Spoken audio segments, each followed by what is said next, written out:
Nahmaduhu wa nusalli ala rasulihil karim. Amma ba'd.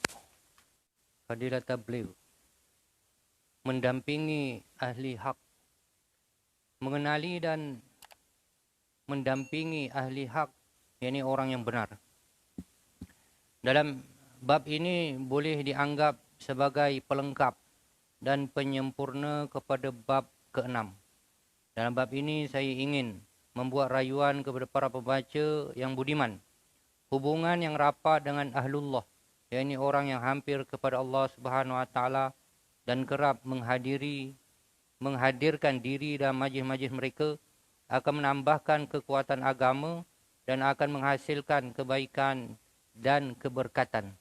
Rasulullah SAW bersabda yang mafhumnya, "Mohonlah aku tunjukkan kepada kamu satu perkara yang menguatkan agamamu, dan dengannya kamu akan mendapat kebaikan dunia dan akhirat.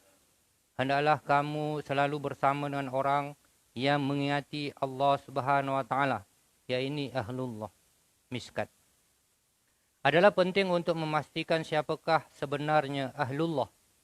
Ahlullah ialah mereka yang mengikuti sunnah Rasulullah SAW.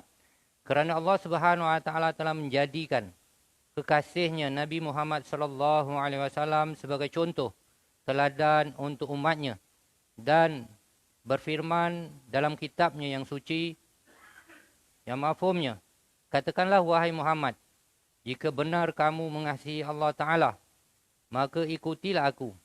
Nescaya Allah Subhanahu Wa Taala mengasihi kamu serta mengampunkan dosa-dosa kamu, dan Allah Subhanahu Wa Taala Maha Pengampun, Maha Mengasihani."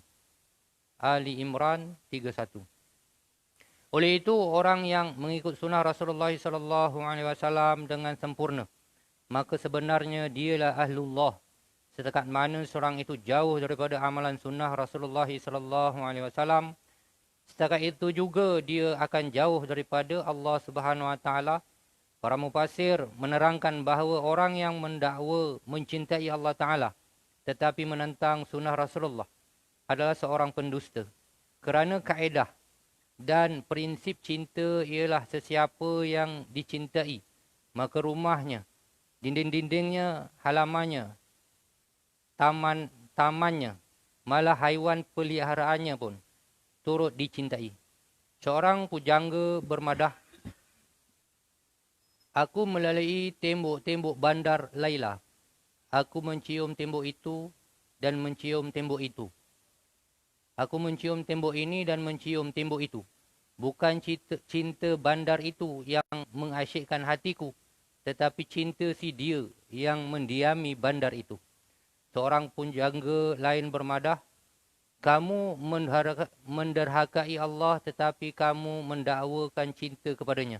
Demi Allah, ini adalah perkara yang pelik. Jika cintamu benar, pasti engkau mentaatinya, kerana kekasih patuh kepada yang dikasihi." Rasulullah SAW bersabda, "Semua umatku akan memasuki syurga kecuali mereka yang enggan." Para sahabat radhiyallahu anhum bertanya, siapakah mereka yang enggan?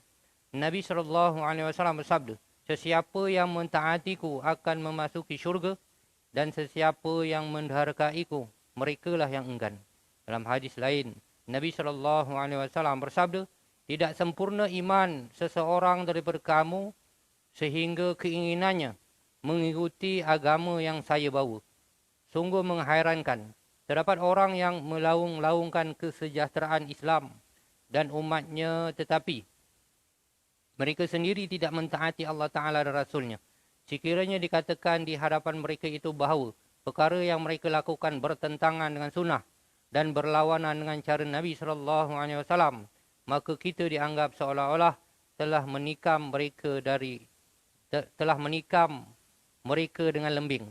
Seorang pujangga berkata, "Sesiapa saja yang memilih jalan yang bertentangan dengan jalan pesuruh Allah Ta'ala, tidak mungkin akan sampai ke matlamatnya."